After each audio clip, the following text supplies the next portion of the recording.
Here we go. So, yesterday we saw Malignant. Um, opening thoughts. I thought it was pretty good. Tone was a bit funny. I had time to think about it a bit more. And, I came out of the cinema with a few questions of it. That was weird. But I think the more I think about it, the more I think I actually just enjoyed it. It was just a bit of a fun movie, actually. Yeah, I really enjoyed it. I did think at certain points in the film I was a bit unsure about whether I liked it or not, but I think overall, yeah, I think it was a very good film. Yeah, the trailer was very good because it gave the impression that it was a supernatural horror film, which, spoilers, it was not. And it would be quite jumpy, a typical James Wan film, to the likes of, his other work. But, it not that it wasn't scary, or, I mean, to be fair, I don't think there's many times there was too many jump scares, but... I think nowadays it's quite difficult to have something really scary. Yeah, it's just there were certain scenes towards the end, and we'll go into which I think were more on the fun side. Maybe leaning towards ridiculous at times, but fun. Yeah, I think the way that horror movies act now are very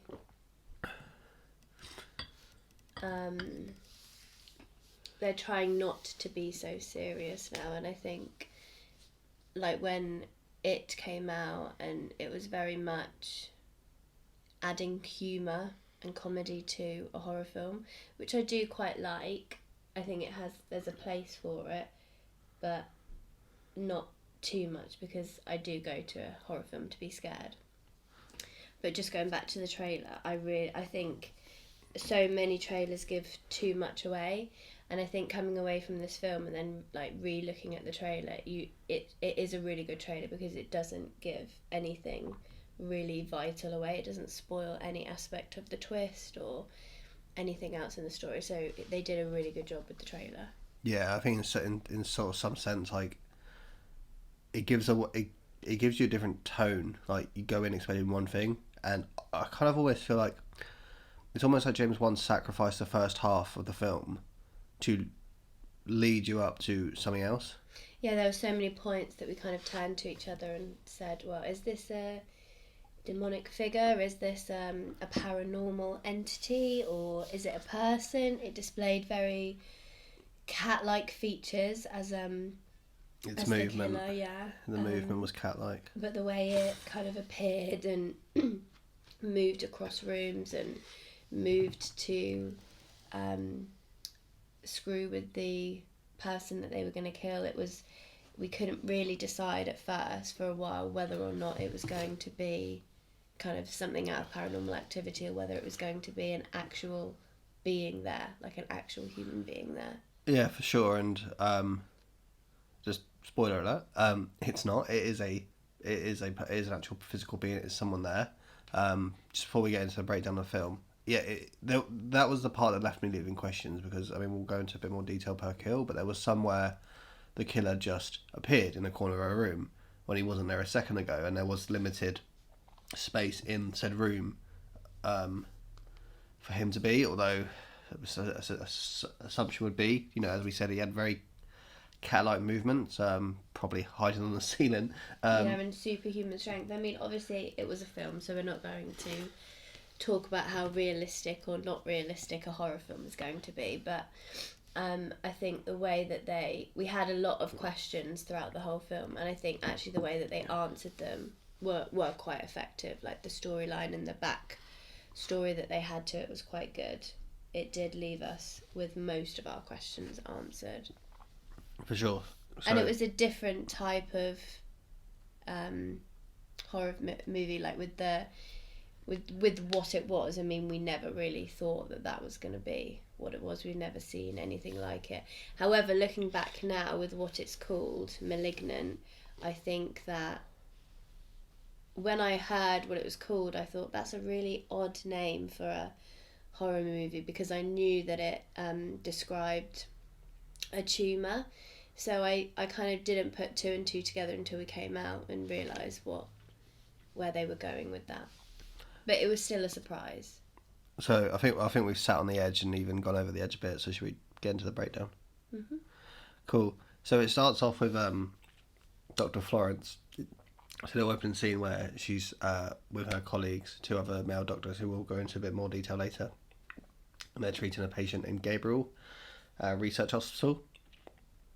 And he's got some weird abilities, which we'll see later in the film. But all of a sudden, in this treatment, he turns violent and kills several members of staff. It should be said that we don't see Gabriel in this scene. But, yeah, it's a bit of an eerie, not a lot of information. Sort of a standard opening scene, someone dies, so something odd's going here. And then it cuts into the opening credits, which are quite long, but... Yeah, and it felt very... With the music and the effects, it felt very Saw-like. It's very medical, cut Yeah. like surgery, sort of, Not really what we expected to see for what we were expecting to be a paranormal activity film type thing. Yeah.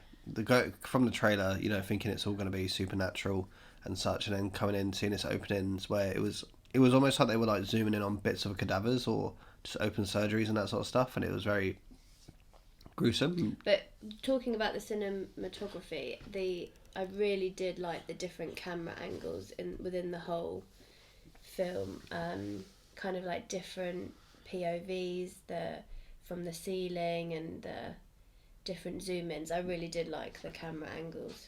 Oh yeah, there was a really cool shot that you liked of where she was walking. Madison, the main character, was walking through the house, and she walked room to room and up the stairs, and it was all as though there was no roof on the house, and it was just kind of that panning of the house with her walking around being very scared. And there's a really cool shot of the outside of this Simeon Research Hospital later on in the film. Cool, so we get through the opening credits, and basically the film is set 27 years later from the opening, where, as Abs mentioned, Madison Lake is the main character of this film, and she is a pregnant woman living in Seattle. We get a few wide shots of Seattle. She comes home from work, and basically she sort of stumbles into her house, and her husband Derek is watching. I believe it was a parody of UFC, or I think it was called RFC. It looked like UFC, but wasn't.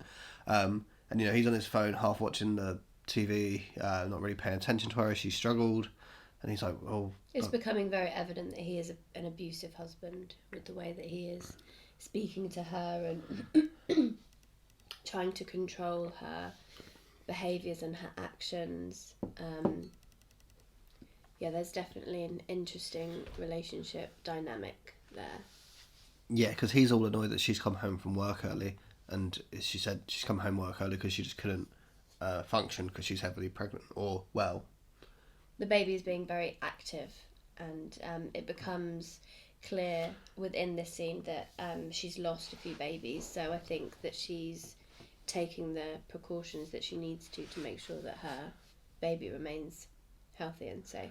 Yeah, because it's not too evident how far along with her pregnancy she is. She's definitely got a bump, but it's not huge. But I know obviously some people don't always get the biggest bumps. But yeah, there's a bit of tension over the miscarriages mentioned, and I say tension is all on his side, and he's very aggressive to the point where he attacks her.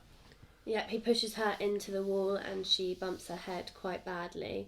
And then, I guess the cycle... Did he also punch her in the stomach, or...? Possibly, yeah. Yeah.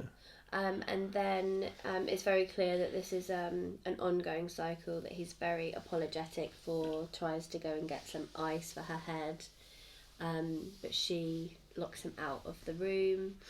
And he comes back up trying to make amends, saying that he's stopped drinking and he's trying to be better. But it is clear that this is a ongoing abusive cycle. But her head is quite badly injured, which is very key. Yeah, lots of blood pouring from the back of her head. So it cuts away to he's sleeping downstairs on the sofa. blanket over him. So obviously he's been relegated downstairs. Probably a regular occurrence because he didn't fight back. He didn't boot down the door as you'd probably expect a character like him to do. So it's probably an expected thing. And he's then awoken by a noise. Yeah, by a blender going off. So he moves towards the kitchen, and he turns the blender off. And then as soon as he does that, then the fridge door opens. He goes and shuts that, and then the telly starts turning on and flicking channels. And obviously, this is really kind of building up a paranormal type entity within the house. Vibe going on. For sure. This is a bit of a actually drawn out scene. It does take about 2 to 3 minutes. He walks into the kitchen really slowly. It's very dark, of course. It's middle of the night when he's woken up. Stares at the blender for a while, turns it off. The refrigerator door does the whole classic, opens really slowly, and it's right behind him, creaking. Yeah. So it's quite a drawn out scene. And it is building tension, like you are, of course, expecting a jump scare at any time. So this is where the supernatural question comes in. This is what we were kind of expecting, but then, so it's not what we expected from the opening scene because it was all quite heavy surgery and such. So a bit of mixed tone here. That's quite supernaturally. So he goes into the room when he hears the TV, and it's just constantly changing channels, and he goes from behind the sofa and he sees a black figure sitting down. Yeah. With lots of hair, long dark hair. So it kind of like a bit silhouetted, and it kind of looks like his wife-ish. Same body figure. I'm not saying it looks like her, but it's same body figure. And then suddenly, telly switches off, and because it's middle of the night, the room's completely dark. He turns the light back on for the room, and the figure's gone. Yeah. But then it goes to the sofa, and the cushion that this entity was on starts to lift up slowly as though there was somebody sitting on there. And I think this is where we kind of have some questions later because we keep going back and forth to whether it being a supernatural being or whether it's an actual human, because the way that obviously the person or thing here has moved without us seeing them get off the sofa and move round to where he's standing. We don't see any of that, so it is feeling like it's very paranormal like. Oh, for sure. Like the instance from the TV turning off and him clicking off turn on the main light because he's next to the switch is instant. You'd hear a body get up. Yeah. You'd hear shuffles of someone getting up. But as we've already mentioned, there is this, we've already spoiled it.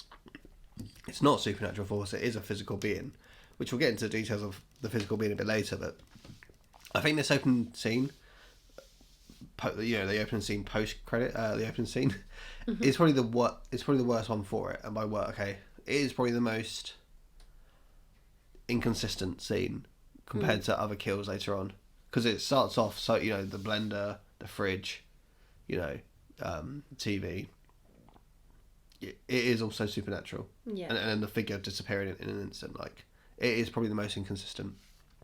So, figure's gone, and he walks around, and he hears noises in the kitchen again, I believe. Yeah, so he's walking towards the kitchen, and then the figure kind of jumps out of the shadows again and kills him. We don't really see how exactly he is killed. So I believe the figure, with its hand, pins his head against the wall. And as it does that, it cuts to the wife waking up. Yeah. Almost like she's been pushed against her pillow. Yeah. So she gets up. She wakes up quite abruptly, and there's lots of blood on the pillow where her head has been injured. She touches her head again and sees the blood on her hand. This is a very regular reoccurrence. She's constantly, throughout the film, touching her head and realising that she's still bleeding. So she stands up out of her bed. Yeah, and then she goes downstairs. And yeah, she is a bit of an odd one because it's dark, and this is where it got a bit confusing most for me personally.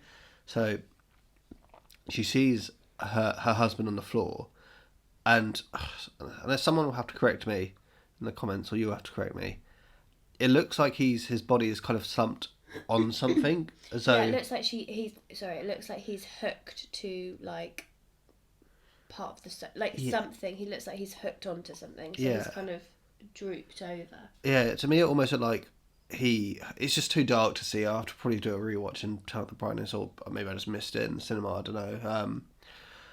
Blink and you miss it moment. It looked like he had like a sofa, the end of the sofa armchair going through his body almost. But anyway, what I didn't catch at first as well is the killer is still not hovered over his body, because the killer's like in a laying down position, but next to the body, I'd say. Yeah. And it's in a really weird position. Like backwards, kind of. This is where we talk about cat-like, like a really. Yeah, I think like the grudge movements, even Samara coming out the TV in the ring, sort of like not right movement. It just looks really odd. Yeah, I think I definitely did get a lot of grudge vibes with the hair hanging over the face, very dark hair. And the figure, and this is the bit that got me the most. The figure at the beginning is to me like completely darkened, almost like a bit like from Lights Out. So that's why I thought it was a bit more supernaturally. Like it just almost looks like a shadow. Yeah. So the figure, the killer, sees the Madison's awake and downstairs, so she makes her run for the door, which is locked, and the figure immediately sort of jumps to her, so she starts to run upstairs. Yeah, so she's running upstairs and she gets to her room and she is trying to close the door, but the entity following her has a lot of strength, so is pushing the door open continually, so there's kind of a back and forth of trying to get the door closed, trying to open it, and then the entity completely pushes the door open and Madison falls backwards but quite far. It's a very dramatic fall, isn't it? Yeah, and smacks her head again and falls unconscious. So that closes off the scene, and it sort of switches to the police outside. With a massive police presence, big helicopter trying to find the attacker, and lots of police with detectives coming through the house. They talk about how gruesome the scene of the crime is, with one of the forensics there. So this is really the scene. But we don't see the body. No, this is really the scene where we meet three more characters who there's not a lot of characters in this film. So we've got Detective Shaw. They call him K for short, because for his first name, initial of his first name. You've got his partner, Detective Regina Moss. Liked her.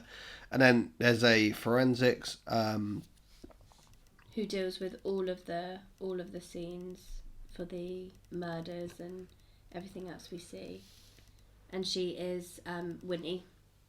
So she's also Winnie is played by Ingrid Bissu, who is James Wan's wife, and actually has made appearances in The Nun and the latest Conjuring, I believe. So they are assessing the crime scene. The neighbours had called about a noise disturbance. It appears that we find out now that this is not an uncommon thing. We find out that the husband is abusive, knocks around his wife quite a lot, and the neighbours are aware of this. And then it cuts to Madison waking up in the hospital. So Madison wakes up in the hospital with her sister Sydney. This is within kind of the same evening or early hours of the next morning. And they find Madison is quite disorientated and confused, and is informed by her sister Sydney that her unborn child did not survive the attack, and obviously that her husband is dead, just reaffirming that. Yes. So she's interviewed by the police. It's quite quick standard. She doesn't really talk to the police because she's in kind of like a she's in a state of We'll just say that again. So Madison is interviewed by the police, and by that I mean they attempt to interview her from her bed, and she doesn't talk at all. She's in a state of shock, maybe. Yeah. Almost like a state of comatose, but awake and not really responding to even her sister. So this is where her sister arrives in a princess outfit, according to her job, and it's her sister didn't even know that Sydney didn't know that Madison had 2 previous miscarriages. At the minimum, it's not specified how many miscarriages that she's had, but it's a minimum 2 at this point. And the detective notifies Sydney of this, and it's clear that Derek, Madison's husband, tried to keep Madison to himself, and that she didn't really have a relationship with her family as a result of their marriage. Yeah, Sydney informs the detective that she didn't know any of this because Derek's behaviour and such, he kept them away, as you mentioned. So she can't fill him in on the miscarriages. She can't fill him on much else information because they're looking for what they believe to be a home invasion killer. Yeah. They believe someone broke in. Although they note that there was no force of entry. When they then examine Derek's body in the morgue, and they talk about how the marks on Derek's body from hands are at a very odd place. They're kind of like back to front. And then when they start to talk about how there was no forced entry, they are now honing in on the fact that it may have been Madison. I think it's Regina Moss. She's the one that's really on it. You can tell that from quite early on. The Detective Shores actually, he's the believer. He's I guess he has more sympathy, as well as I think he has a bit of an attraction to the sister. Yeah, absolutely. So Madison. But they are beginning to suspect that Madison could have had something to do with Derek's death. So Madison informs her sister that actually, the reason she was, she so wanted a child. So actually, I've skipped over a bit. They arrive home. Next day, Sydney takes her home. And Madison says she wants to be at this house because she doesn't want Derek to take away from the fact that, or the home invasion killer, is still Madison's house. And she speaks about the issues she had with Derek, and she says the reason that she didn't leave him was because she was planning to leave him, and by the time she got the strength, she was pregnant, and she's really wanted a baby for some time, and that's why she's kept trying after so many miscarriages. And the reason she wanted a baby so badly was because she's actually adopted. She was adopted at the age of 8, and this is a big plot point. And Sydney didn't know. Madison's parents told her it sounds like her reasonable age. Handled it quite well. She loves both her parents. She loves her sister. I don't think we see the dad in the flashbacks, but I don't think he's alive at this point of the film. We only meet the mum. Definitely not. We only see him in the VHS tapes, but we don't see him in the current.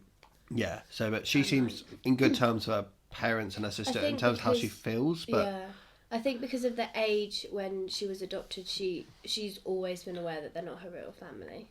Yeah. Biologically. So she wanted a blood bond with someone, and that's why she was so keen on to have a baby, despite the many miscarriages and issues she had.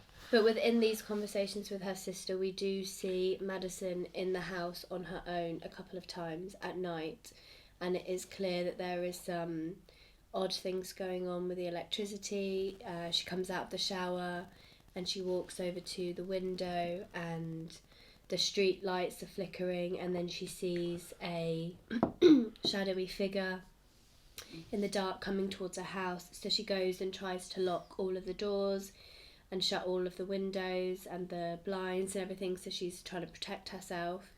But she notices that the back door is open and it keeps springing open, and she's worried that the figure has got into the house again. So we do have a few opportunities for jump scares here as well. Yeah, and it's going back to that supernatural tone of figures disappearing in and out with the lights on and off, and the lights are being weird.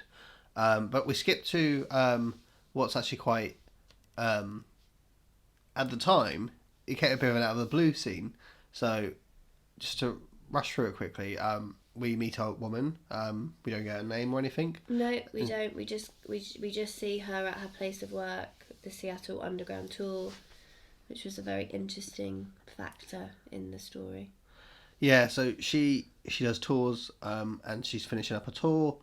She says goodnight to everyone. She lets them leave, and as she's closing up, turning all the lights, she experiences the same sort of weird paranormal stuff we've seen so far, So flickering. hearing noises and flickering lights. So when she turns all the lights off, she hears noises. She turns the lights back on. Noises stop, and there's no one there. But to cut it short, she eventually just looks up, and we see this figure, and this isn't the first. We don't fully see its face. No, but we can see it's some sort of deformity. Yeah. So the figure takes the woman and takes her to what looks like an attic, and ties her up, and clearly keeps her there as a hostage for most of the film. But yeah, so at that point, that's definitely a shift. Like we've just switched to a scene to a woman we've never seen before. We don't get any information about her, no name, nothing, except for she works as a tour guide under the Seattle Underground, and immediately she's kidnapped by this figure. So, but however, since we've just found out that Madison has been adopted, although we don't have any links yet, it was a thought in my mind that it might have been her birth mother. It was a thought in my mind that it would be a relative. Like, I was discussing twins, possibly, because she's quite, in age comparison to Madison, she looks a little bit older, but not much older. So, for sure, I had thoughts of relatives, but I couldn't distinguish between mother or... I mean, mother would be the obvious one after we've just found out she's adopted, but I was thinking, is she a twin, even though she looked a bit older? Is she an older sister? Like... Yeah. Because she was 8 when she was adopted. That's a big chunk of her life missing. So, and I think it's in this scene that we start to lose the feeling that it's a supernatural being, because the way that they're moving around the attic, it is like they're actually walking around. I mean, she's walking around like everybody else is walking around. Like the movements are very disjointed and very kind of back to front movements, like they're facing the wrong way kind of thing. But the fact that falling over, the killer has actually physically kidnapped someone, wiped out the supernatural entity, but at the same time, the weird movements, and you just knew that something wasn't right here still. Despite, that this isn't, a demon possession or, well, it's not, you just knew something still wasn't right. And of course, we're wondering why they haven't killed this woman straight off the bat. And then we hear the radio, and this being seems to talk through the radio, and mentions Dr. Weaver. And then at this point, it cuts to Dr. Weaver being called on the telephone by this being. We can't really hear much of the conversations because it's quite... through the frequency of the radio, it's quite difficult to understand. Yeah, so the way that the killer speaks is very slow and grunty, so, and I've said it's through the frequencies of radios, it's not from the actual figure. That kind of, at that point, you're guessing, this is where all the electrics are coming in, like the blender turning on, the fridge, the TVs, like the lights flickering. This figure clearly... has certain abilities, which brings us back to the opening scene where we obviously we didn't see Gabriel, but the opening scene was Dr. Weaver talking to Gabriel, who was able to show abilities. So similar to this. So obviously we started to put together a bit of a picture quite early on, but there's still a lot of questions. And then speaking of Dr. Weaver, as Ab said, she answered the phone. Madison's at home getting ready to put some clothes into the washing machine, and then she sees Dr. Weaver's reflection through her washing machine door as it's open.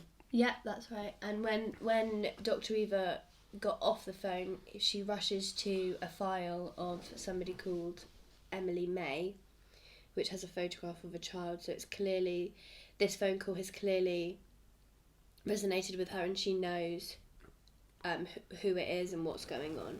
And then we see her kind of through Madison's point of view within her house, even though Dr. Weaver is at her own house. So it's a bit of a setup because this happens quite a lot. Madison is, screaming at Dr. Weaver saying, "Who are you? Get out of my house." And then Dr. Weaver is kind of screaming the same thing. It was a bit of a jump scare because when Dr. Weaver appeared in the window glass of the door, yeah, of the washing machine door, it was a bit of a jump scare. Yeah, and so Madison sort of acknowledges, this woman's screaming at us and get out of my house. She's like, "No, I'm in my house." But then she kind of realises that Dr. Weaver's actually not talking to her. And then all of a sudden she sort of freezes up. She realises she can't move. And then she senses basically the killer walking behind her. Yeah. And then the room, which we see this in the trailer, it starts to, I want to say disintegrate. I want to say dissolve or disintegrate, but it's very murky, almost like mud, or black goo. Like the walls start to fall away, and a different setting reveals itself, which is Dr. Weaver's house. So this, just to get familiar, this happens a lot with pretty much every kill. So, Madison's witnessing these. She can't move. She's been transported to... Her conscience has been transported to this place. The location, yeah. But she's clearly still at home. So Dr. Weaver is chased around by the figure. She doesn't put up much of a fight, but she's a bit... She puts up a bit of a fight, I'd say, but I'd say she's just a bit more resistant, because I think the cops say she put up a fight, but I don't personally think she put up as much fight. I think she took a lot of beatings, is what I say, because the killer chunks her about a bit, and she takes it like a champ. But it's interesting that her death is caused by something that the killer finds at the location. Yeah, so it doesn't take a weapon. So yeah. So Dr. Weaver is clearly a retired doctor at this point. She's got a big house. She's got all her awards on her mantelpiece. She's got all her files to double check and whatnot.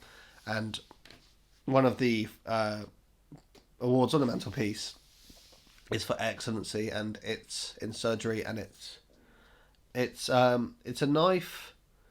Weirdly enough, it's like a knife-shaped award with, I don't know if it's what it is, but it's like, I don't know if it's DNA or like an umbilical cord with something around the knife, like going up. And the killer picks that up from the floor because it's been knocked over when he chucked her at the mantelpiece. And he sort of like rips it apart a bit so it's just as knife-like and can be. So, bit of a lucky find for him there. And then, she's killed. The kill is actually quite gruesome. She falls over in the kitchen floor and he proceeds to stab her quite violently, and you don't, because she's behind in the kitchen island at this point, so you just kind of see the killer bent over her body. The stabbings are quite violent, and you just see blood sort of splurt up, and yeah. So Madison wakes up, and after this vision of Madison seeing what's going on, it's almost like she wakes up.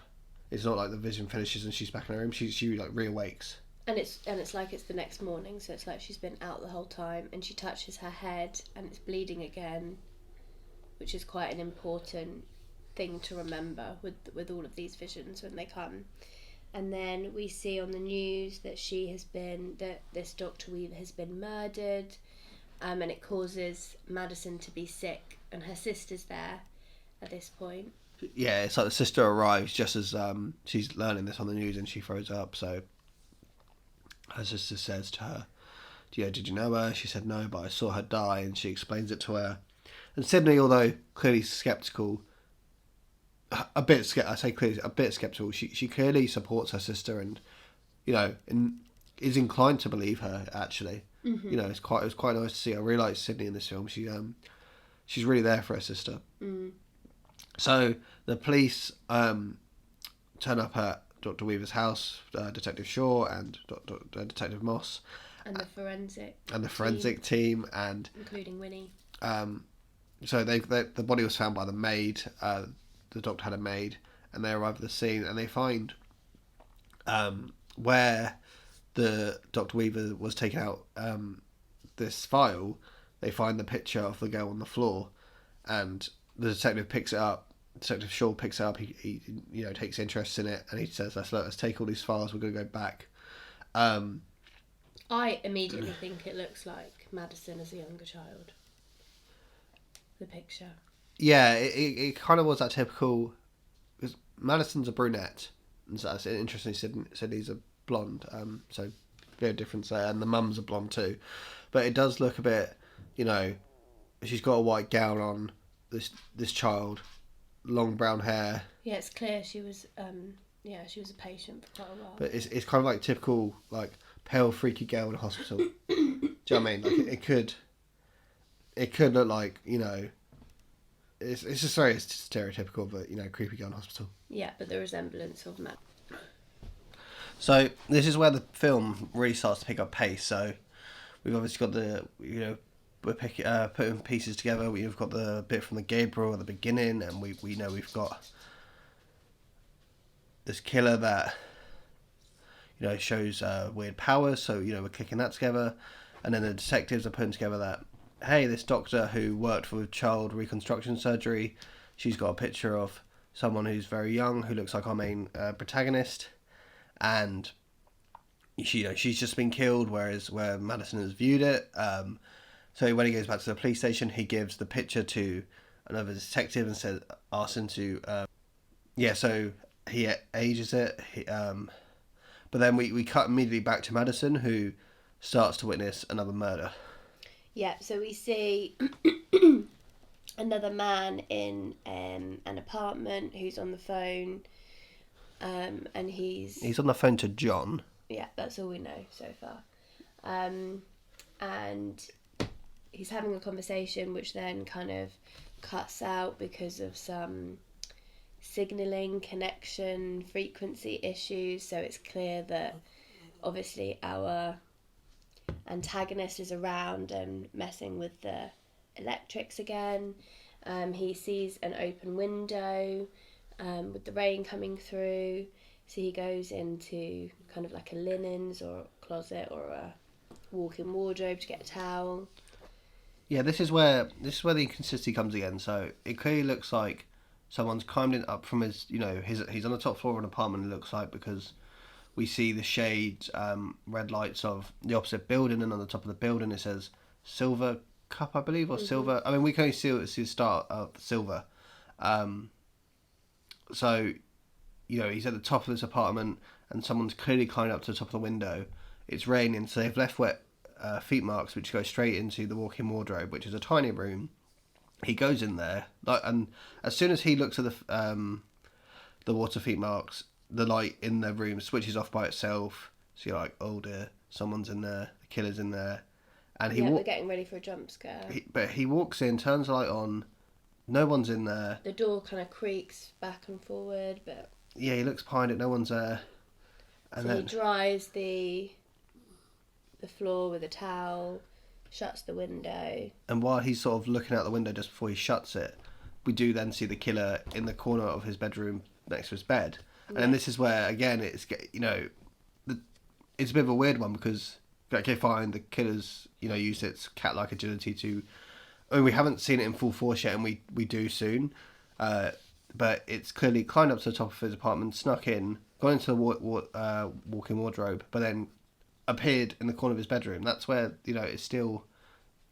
you're still wondering at times. This man then gets into bed, but his feet are hanging over onto the floor, and we expect the killer to kind of come up from under the bed, but the music is obviously building tension, but then he just kind of lifts his feet up and goes to bed. So we cut back to Madison, who's sleeping, and immediately we saw this coming, because we noticed that they're both sleeping in double beds. The parallel scenes, the man's sleeping on the left hand side of the bed and she's sleeping on the right. She wakes up and boom, she screams, because the man is next to her and she's lying in his apartment, and she's been transformed back to a different location. So the walls moving away again in the same manner, kind of disintegrating, dissolving. And we remembered this part from the trailer where the entity being is climbing over Madison, kind of very grudge-like. Yeah, so in the trailer, I thought, this was going to be the sarcastic jump scare or, because the entity's climbing over Madison and we saw this in the trailer, but what we don't realise is the entity's climbing over Madison to get to the man to kill him. It's like she's not there. Like, obviously the entity doesn't know that Madison's there or, whatever we're led to believe at this point. So it's just that Madison is watching another murder again. So the entity climbs on top of the man with the same weapon that was used to kill Dr. Weaver, and the entity has made adjustments to it, filed it down, made it sharper. Yeah, more of a weapon. we probably skipped over a bit here actually, or I have. So for sure, it's I think with when the killer killed Dr. Weaver, I said it was very like powerful strikes, and I think because the weapon was a bit more blunt, and when the police arrive at the house after Dr. Weaver's death, they find the remnants of the weapon. Yeah. And the trophy. Yeah. The trophy, the award that the pits they's taken off, and then so they're looking for this award, and when the killer goes back to the attic-like place where he has his hostage, you do see him like filing it down, like I've said, sharpen it up. So, yeah, this kill is quite. And the woman is trying to escape as well. Yeah, the entire time. The woman's just chilling in the back. We get a few scenes of her where he's like, don't you dare try to escape, and chucks a knife at her threateningly, but you kind of just forget about her for a bit. You see her a few times trying to escape, but anyway, so... This kill is quite graphic. Yeah, and it's quite quick. So the bloke, sort of stirs, and as he wakes up and he sees this creature on top of him, and the figure then just starts... The figure then just starts wailing straight into his face. Yeah. Very graphic. Yeah. Although it's done quite quickly, it's this point where Madison, is freaked out, and she looks at the figure, and the figure looks back at Madison, and because we're seeing it from Madison's point of view, we see the figure's face. Yes, which looks very... mutilated, yeah. Deformed. Yeah. I mean, there was a part of me that thought, is it burnt? Heavily burnt? But I don't think it is. It's just a mutilated, deformed being. We don't see its entire face. A lot of it is covered up with the hair, the long dark hair. Yeah. We see an eye. The eye looks quite small, underdeveloped maybe. It's not a face you'd expect to see. Yeah. So then Madison awakes screaming. Her sister is clearly staying at the house at this point, so runs in. And she says that she has seen another murder happen. So at this point, they decide to go to the police station and tell the two detectives what she is seeing.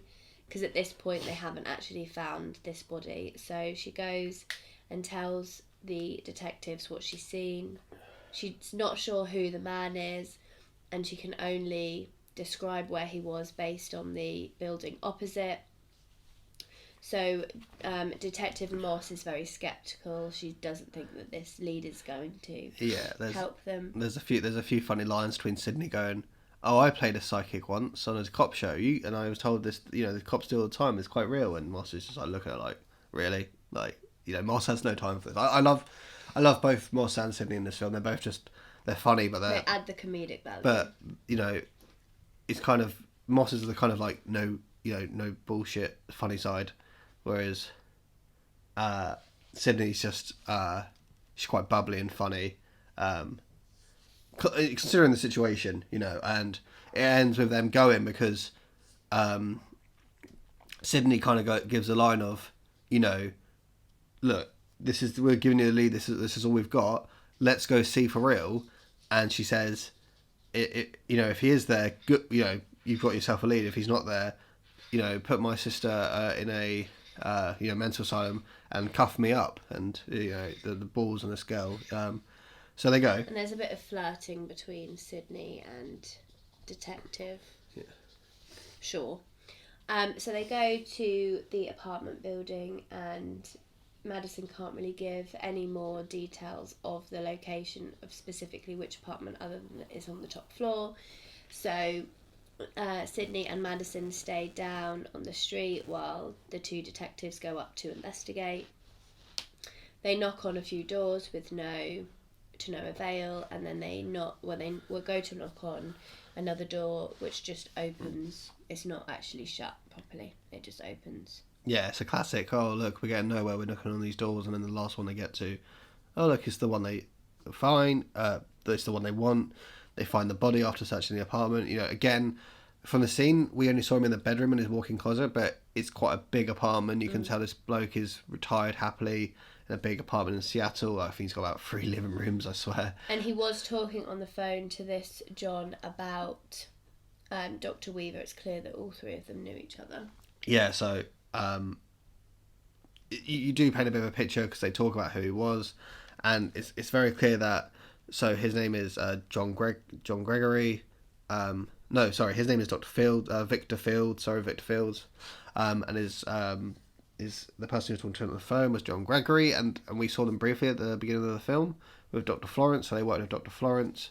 So, you know, the film definitely fills in the pieces of the puzzle. You know, you don't have to do it all, you know, thinking, like, it is quite open with it. So, you know, they find his body. Which is incredibly mutilated, yeah, for sure. And it's clear now that these are targeted attacks. Yeah, so... We just don't know what... we don't for sure know what link they have to Madison. But we're beginning to run some ideas about her being adopted and possibly being in this hospital as a child. Yes. So, the detective goes back to the police station, and, you know, he says to the bloke who he asked to digitalise and age up the picture, he says, "Did you do it?" And he said, "Yes, of course, I left it on your desk. I thought that's why you brought her in." And he's like, "What?" And then he gets the picture, and, you know, it looks basically like Madison. It's a yeah. Completely. Yeah. Even though I'm pretty sure in real life when they do these photos, they have, like, 8 to 15 different scenarios of what they could look like, because, you know, environmental factors change people. So it's clear that, you know, Madison was this child, and the film kind of fast forwards. She's the key factor. She's the key factor, and you know, and Regina Moss still thinks it's her, and the film kind of fast forwards the story a bit here, like, it all bumps up. So, all of a sudden, Madison's at home. And while they're at the police station, before they leave, Madison goes to the bathroom and... Sorry, yeah, I thought this was a bathroom at home now, so the bathroom and police station, sorry, yeah. Yeah, and the killer contacts Madison through a phone call, speaking kind of through the frequency waves again. Yeah, so even though it's like a phone call, it's very, like, slow, stop speaking. And he reveals himself to be... Gabriel, who we saw from the beginning, who... Madison seems to know him, but not sure where she knows him. Yeah. So, I'm not gonna lie. Once they leave the police station, they are then in the car, and Sydney is asking questions to Madison when Madison reveals that she got a call from the killer and she knows who it is. She says it's Gabriel, so they go back to their house and speak to their mother about the adoption. And Madison asks her mum, or mentions the name Gabriel, and it kind of really scares her mother. Yeah, we get like a bit of a zoom in on her face, like... Yeah, and it's clear her mother has got she's quite ill, it appears to be. So they go into the house and watch a VHS tape of... Childhood memories. Yeah, childhood memories. So I think this is quite... This is pre-Sydney's birth, and... Yeah, Mum is pregnant with Sydney.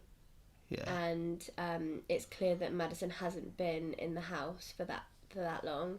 So the first scene we see is a birthday party. For a 9th birthday party, I believe. Yeah. So, yeah. And Madison, after the candles are blown out, starts talking to... An empty chair next to her. An imaginary friend. and it's clear that this imaginary friend is telling her bad things about her family, or telling her to do bad things to her family. So her family ask who she's talking to, and after some prompting, she says Gabriel. So that's, the sort of reveal that, they should go back to the characters' faces watching the VHS, like, she's receiving calls from her imaginary friend who's also apparently killing people. So, and it then goes to a Christmas scene where Madison is under the Christmas tree talking on the phone to Gabriel, and it's clear that Gabriel wants Madison to kill her mother or the baby. Yeah, because from the 9th birthday party to the Christmas one, you can that Sydney's well on her way. Mm-hmm. The parents are talking about, you're gonna have a new sister. The belly's there, the pregnancy belly's there, on the mother, for all to see. And and Sydney's mother, and obviously Madison's adopted mother, talks about how Gabriel, all of the conversations Madison seemed to have with Gabriel were quite bone chilling, and they were quite concerned about the imaginary friend. So after the home scene, we see Detective Shaw, in his in the precinct, going through all the case files, going through everything. So at this point, he obviously knows that Emily, May, and Madison Lake are the same person. So he's going through all the Dr. Weaver's case files, and because he realizes these are targeted, he's going through all the documentation, and he finds a picture of Dr. Weaver, Dr. Victor Fields, and finally Dr. John Gregory, and having both of the 2 out of 3 murdered. He knows that John Gregory's likely next, and when we saw Victor Fields' death, we know who's on the phone to a man called John. So he Googles his name, and magically gets his address, as Google gives you for people. So he's on his way there. And we see Madison at this point just brushing her teeth in her bathroom, and again the walls fall away, and it's clear that she is in John Gregory's apartment or house. Bathroom. He's taken a bath. He's just got in the bath, and the Gabriel is there and is moving towards Victor. John Gregory. Yeah. He's moving to John Gregory. So the detective arrives at the apartment building. Yeah. And he goes up, and he busts in, and the apartment's all dark, all creepy like, and he's shouting out, Dr. Gregory, this is police, answer, till he makes into the bathroom, and he sees his bloody body. He's so we dead. don't actually see this death. No, but he's very bloody, and we can imagine he was killed again with a knife. However, we also see Madison, who is still watching the scene, and Gabriel is still there, so she's screaming at the detective, say, detective, he's still here, to which the detective can't hear Madison.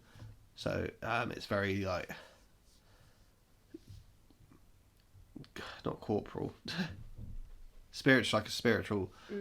So at that point, yes, Gabriel appears, and this is where the film gets really interesting, and they have a bit of a fight. Gabriel seems to get a bit of the upper hand till he slashes him a few times until the Detective Shaw's able to get the upper hand, and he pushes off him to give him enough space to whip out his gun, and he starts shooting at Gabriel, which causes Gabriel to flee out the apartment building. So as they leave the room and run down, one of those long classic apartment hallways, Shaw's able to get a shot on Gabriel and actually hits him, and then so Gabriel jumps out the window and starts going down the fire escape. But when I say go down the fire escape, he, instead of going down the stairs like a classic person, he abseils off the end of it. I mean, essentially. Yeah, he jumps down from level to level. I think he actually even this every 2 levels. It's not even like a expert parkour.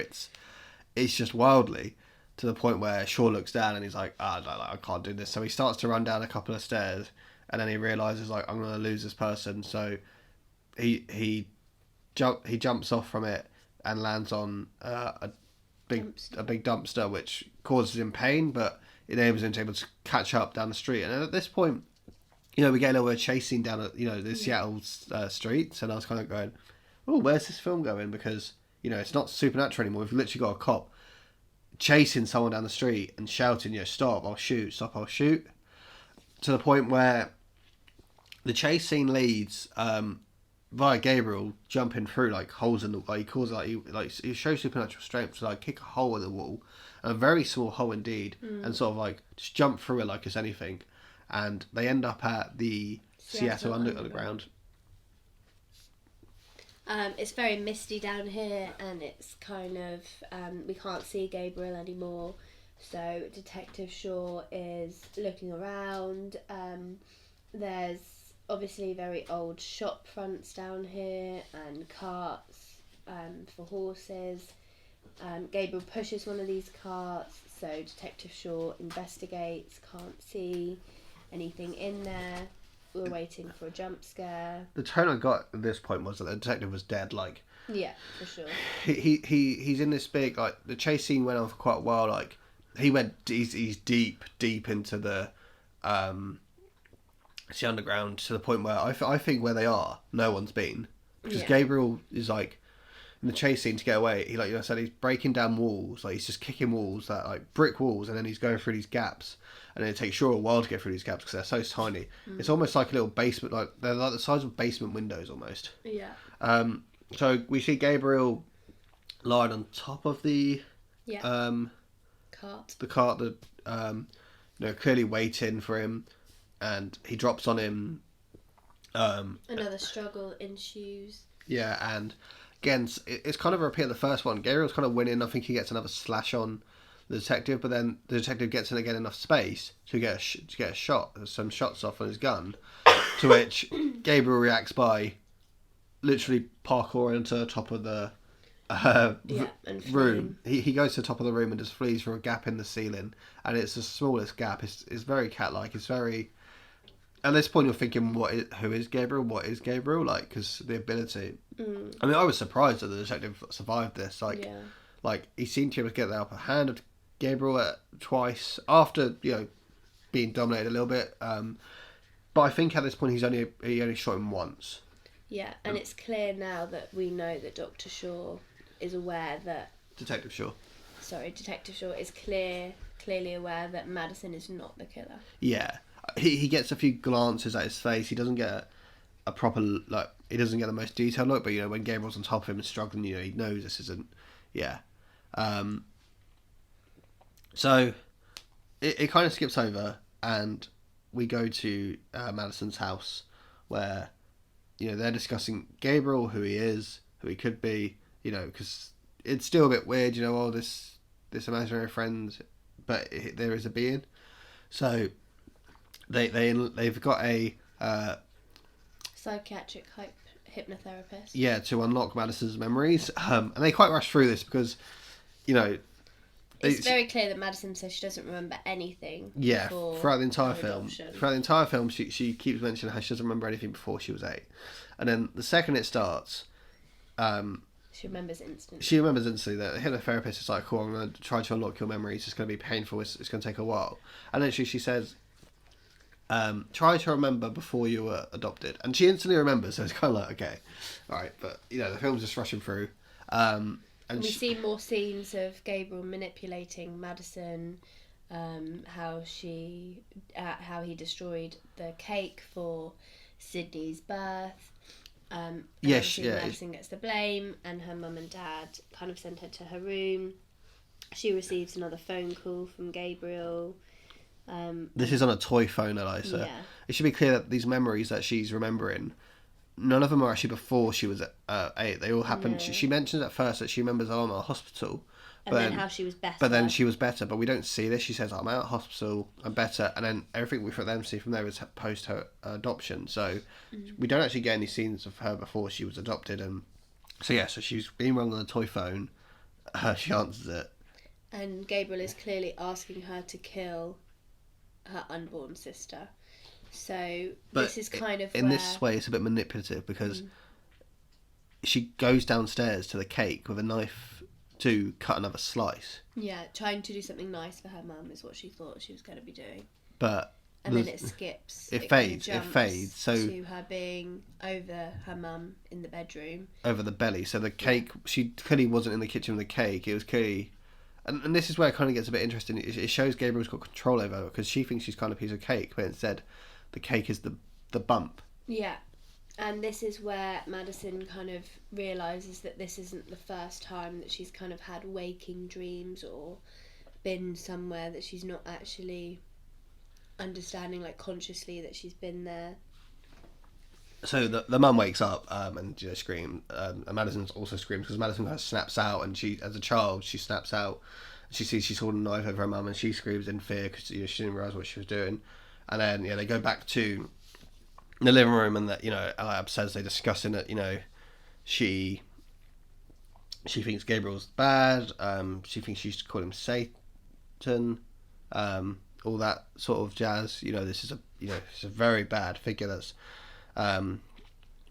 terrorizing her life. But at that moment, we kind of skip to our captive unknown Jane Doe, alive Jane Doe. So we don't actually who's just been in and out of the film, as we mentioned, just trying to escape, and she finally has escaped. So she's escaped, and she's walking through, and she instantly falls through the floor, to which point she lands on. She goes through about 2 or 3 floors of house, and she lands on the kitchen table of Madison's house while they're doing the side. They're having this conversation about Gabriel, so they're all like, jump scare. So Gabriel kidnapped this lady and take her to Madison's attic. So at that point, it's deemed a crime scene. Madison is arrested because it seems like she had kidnapped this woman and was holding her hostage. Sydney is outraged and this is clearly my sister. At this point, they go up to the attic and they do a full search, and that's when they find the knife. What's been made a knife, and from the award, and they're like, this is the missing piece. They find a long black leather cloak sort of thing that the killer's been wearing throughout the film, which we haven't really mentioned because it doesn't. Although the killer wears it throughout the entire film, it doesn't really deem any significance. Like there's no, except for the killer wears it. It's kind of like his outfit. Maybe a little bit later, which we might go into, but yeah. So and obviously Detective Shaw's seen the killer in this coat. They've got the award, so they have no choice but to say, well, clearly Madison was the killer. And Regina Moss was like, I told you the entire time. And then it goes to the interrogation room with Madison being questioned by both detectives. And she's just repeating over and over again that it wasn't her, that clearly Gabriel was living in her house. Then the lights kind of flicker off again, and Detective Shaw's phone starts to ring, and Madison says he wants to talk to you. Yeah, just a note on the phone calls. I mean, there's only been 2 so far, including this one, obviously. But every time Gabriel rings on an actual real phone, as opposed to a toy phone in the past, both times it says unknown, and both times the phone flickers to the the phone screen is reflecting the same as the lights around, so you can tell it's definitely not a call you'd want to pick up. And these 2 phone calls are a bit confusing when we later on know some. Yeah, we'll go into that a bit later. Yeah, so the call takes place, and this is where again the tone shifts a bit. Gabriel's kind of like mocking the detective, going, "Haha, you've arrested her," and he even gives like an evil laugh, like ha ha ha ha, and it's a bit weird. And so Detective Shaw's still trying to play like the realistic character, like, who are you? Why would you try and incriminate Madison? Is that your game? And he doesn't really. Gabriel's just laughing and mocking, and then he's sort of goading Madison as well to say, who I am. You can't. They told you I'm not real. You can't live without me. These sort of things. Yeah, and then Sydney drives to the hospital where Emily was living before she was adopted, and clearly had some sort of treatment there. Yeah, the scene is a bit. It's not. There's not a lot of note here. Like you'd think it would. Like so, she drives out, and I think I mentioned at the beginning of this podcast that it's a beautiful shot of it's a massive building on the edge of a cliff. Like looks. I mean, it's daylight, and you can see she's driving there. Well, she's driving. You can see the sea, so it's beautiful, and you're kind of thinking, oh, this is like a really nice scenery. And then essentially, as soon as she gets there, it fades to her being there. It's pitch black at night. It's like, okay, where's the day gone? And it's a typical horror movie, walking around in the dark. So yeah, she's walking around this abandoned, mental institute where, everything's still there. The equipment's still there, like cobwebs. So you're thinking, what's going to happen? But just to sort of skip through it. Yeah, we're expecting, her to be attacked or some jump scares or something. But she finds the files and she takes the files and leaves. There's a moment when she picks up the files that. You hear a noise in the background and she turns around and then, oh, is someone there? But no, No, so she takes the...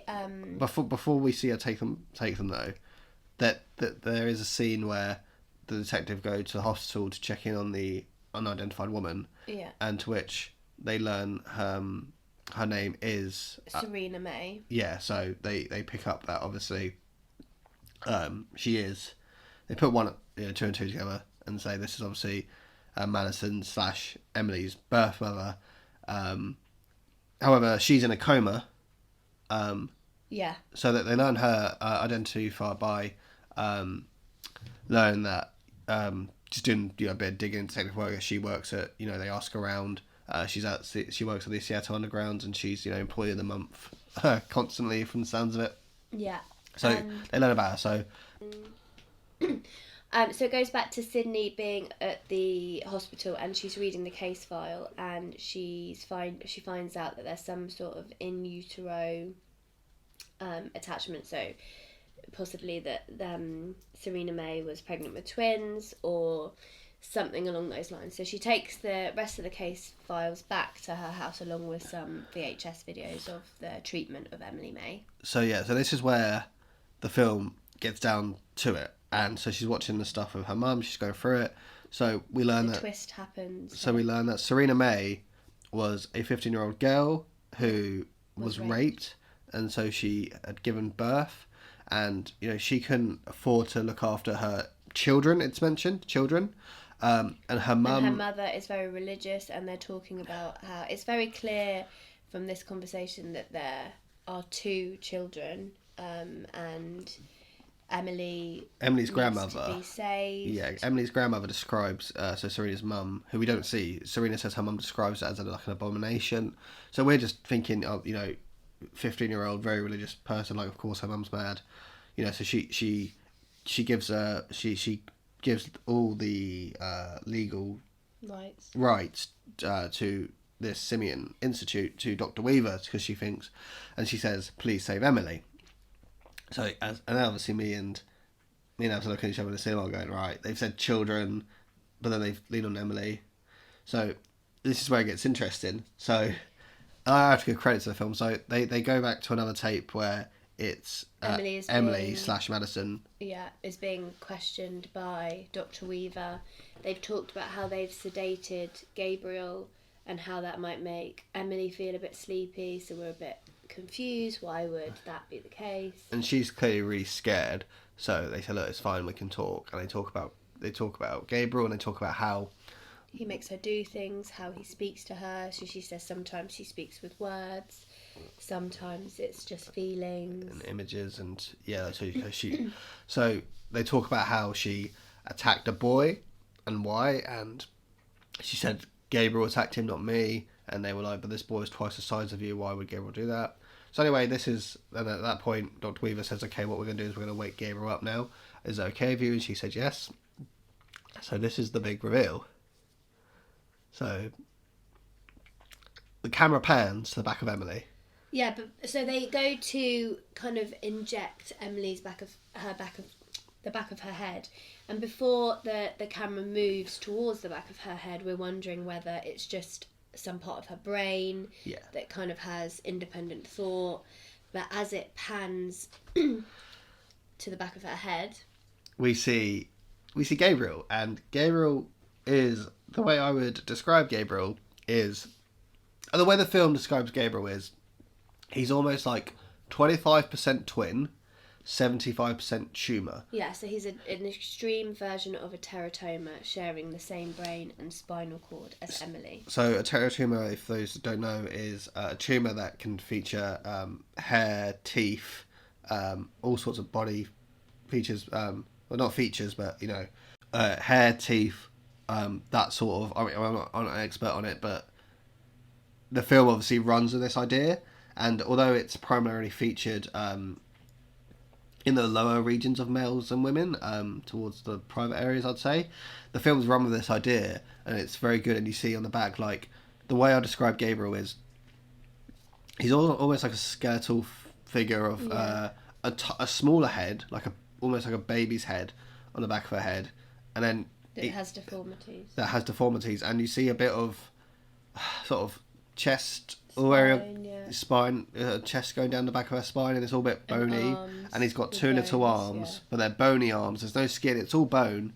It's kind of like, it's almost like a deformed version, if you can get more so, a deformed version of Voldemort from when he's like in the Philosopher's Stone on the back of Quirrell's head. Yeah.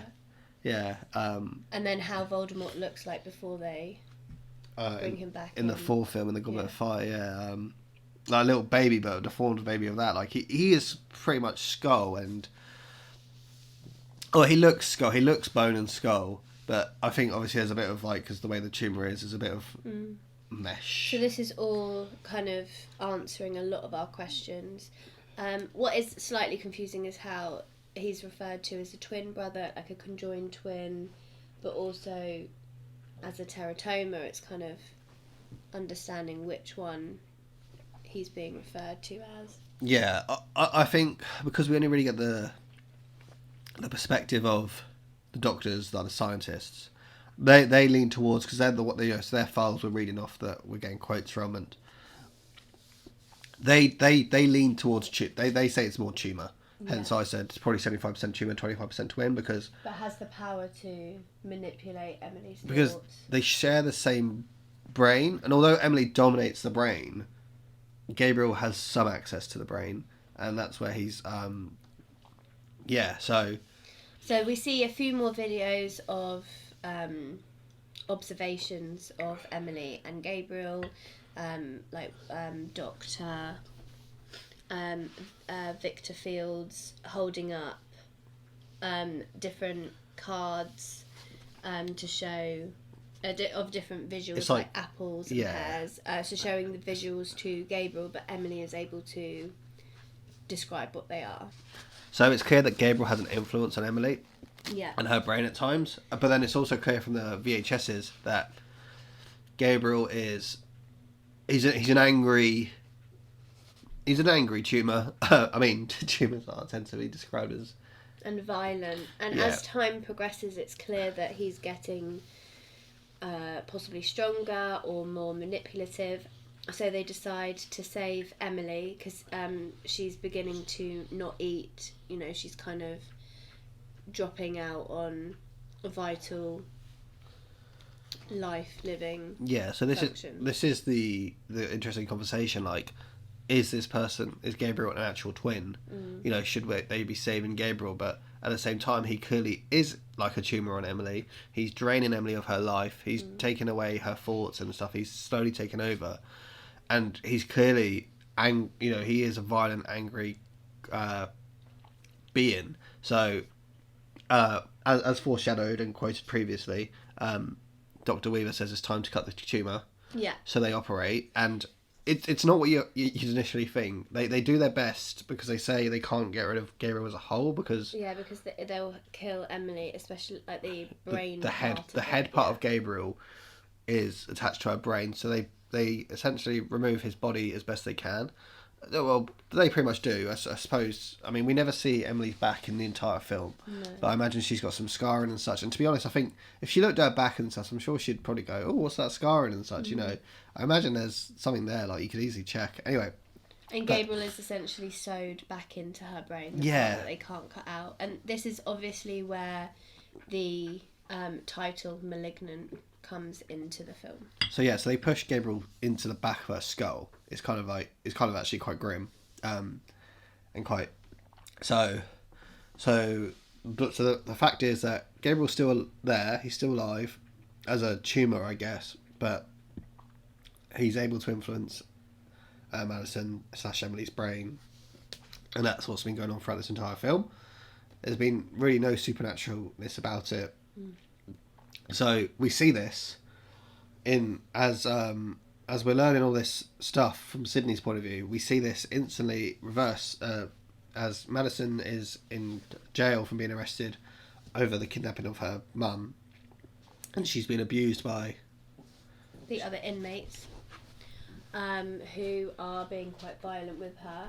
And then it's at this point that we realise that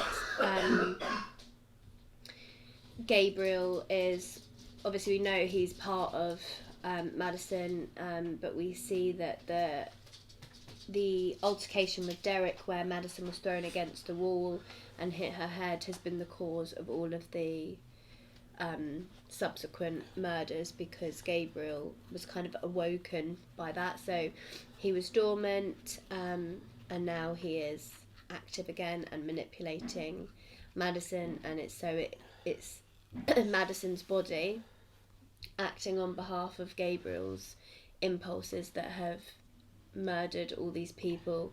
So we see Madison kind of splitting her. So yeah, that's right. So we see Gabriel's face, and then Gabriel takes control, and he starts bending Madison's body. Yeah. And at this point, he kind of goes like on a full slaughtering rampage, and the way he sort of takes control of her body, he bends her arms backwards. Yeah, so this is why at the previous crime scenes there are like kind of fingerprints kind of backwards and upside down, like they shouldn't, like in a very unnatural position. So it's kind of here that we find out why that is, because the way he manipulates Madison's body is obviously because his face is on the back of her head. He moves the body so that he's kind of moving backwards and bent out of shape.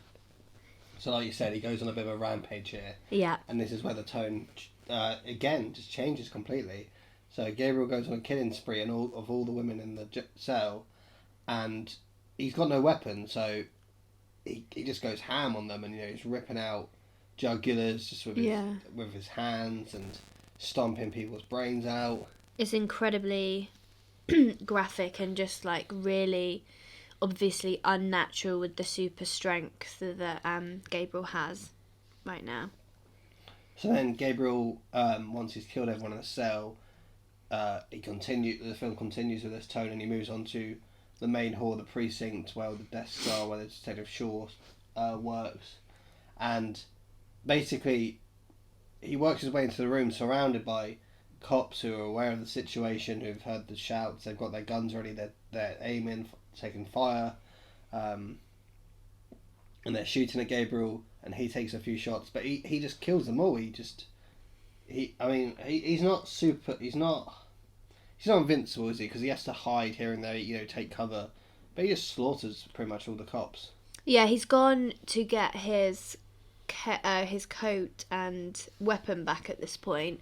So he goes into the evidence locker where Winnie is, the forensic, from the forensic team, and he takes back his black coat and the weapon. So he does have a weapon at this point, but he's got his knife that he made out of the award, while all the police officers have big guns, shotguns and that kind of thing, and them shooting at him seems to make no difference, which is interesting, because we kind of thought that it would have at least some impact on Madison, like when Shaw shot Gabriel when he found him in the bathroom of the third murder scene and shot him. It's not like Madison woke up the next day with a gun wound, so that was a bit of a interesting plot hole.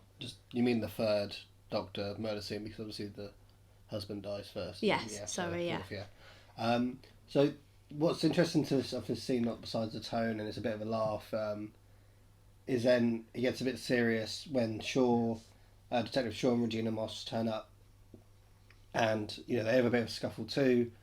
The back hood of Gabriel's cloak comes off, and Detective Shaw, sees Madison's face, and he tries kind of in a trance, not really conscious, and understanding what's going on. So he kind of tries to appeal to Madison's conscious, to kind of bring the being out of the murdering spree.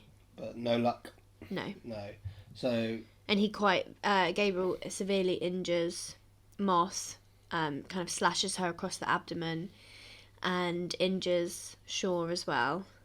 Yeah, gets a bit of a side stabbed on him, to the point where Gabriel chucks a chair at both of them to put them down from across the room. It's quite a funny scene. So once they're down, he jumps out the window and escapes the precinct.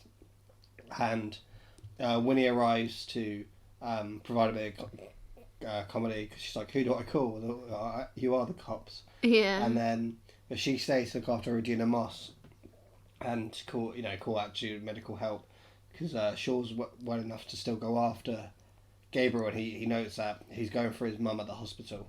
Yeah.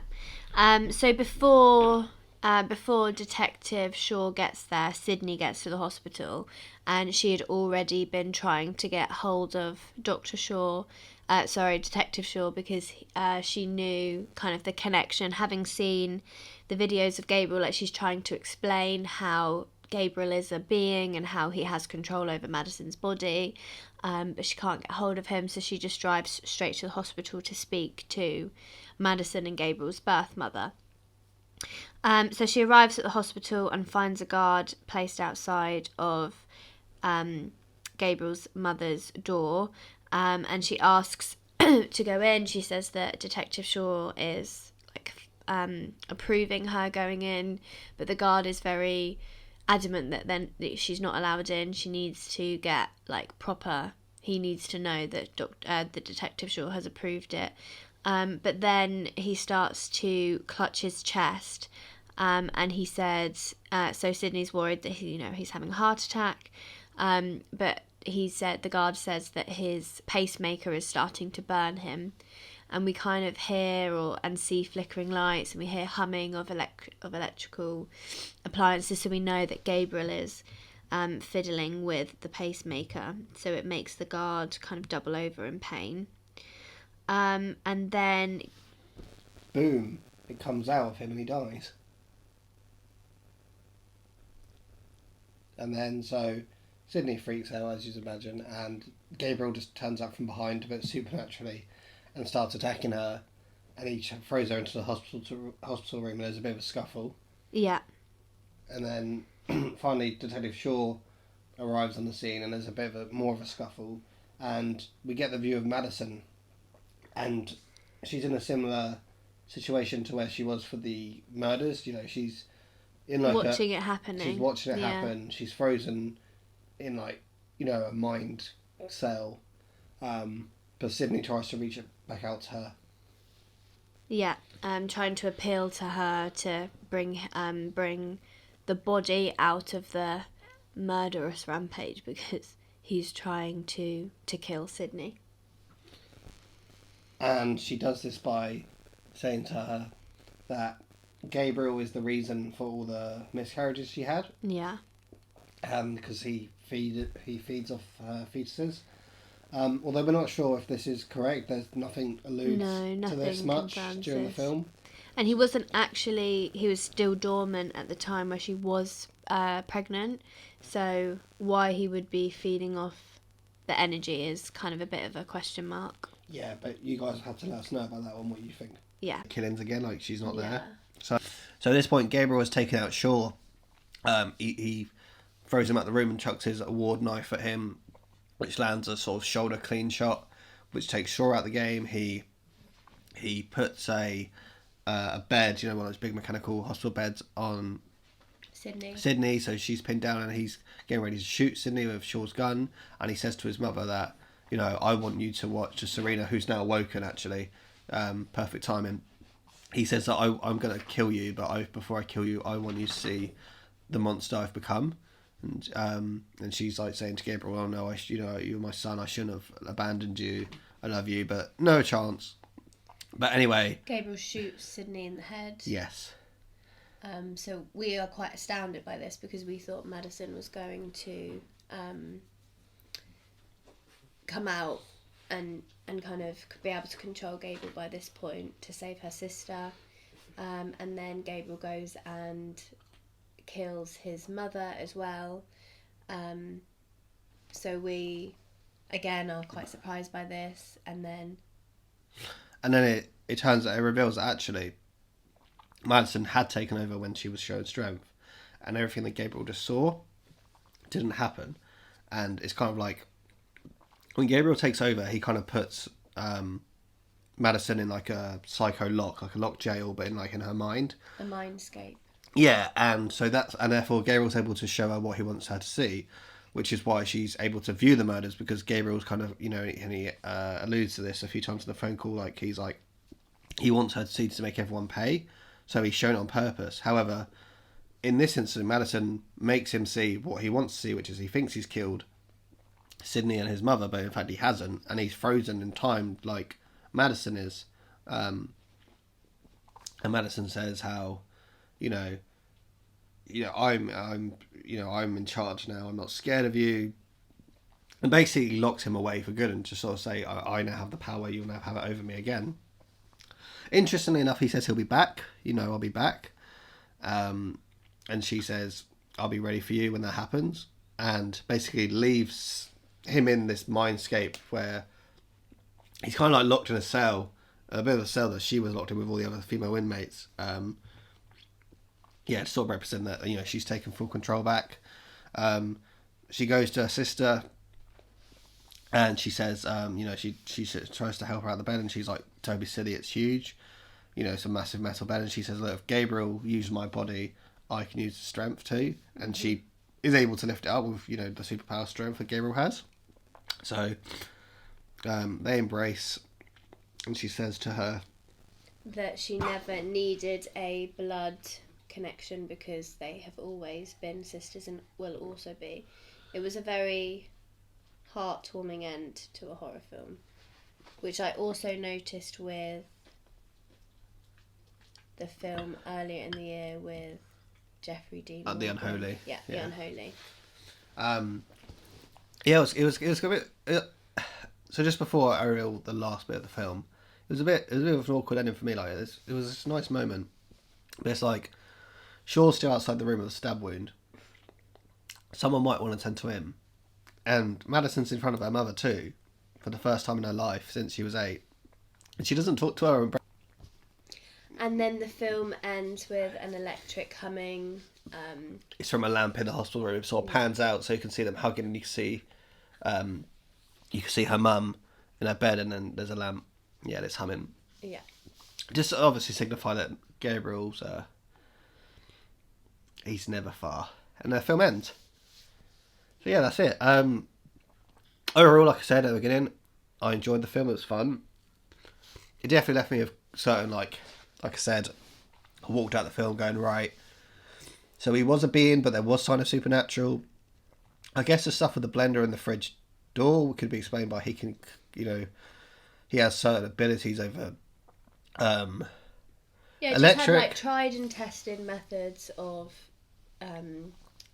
creating atmosphere and tension and scare jumps, but also an original idea with the entity. Yeah, and I mean the supernatural ability that he had, and like how he had such cat-like ability, is a bit odd as well, and the fact that Madison was able to do it at the end as well. But that is what it is. I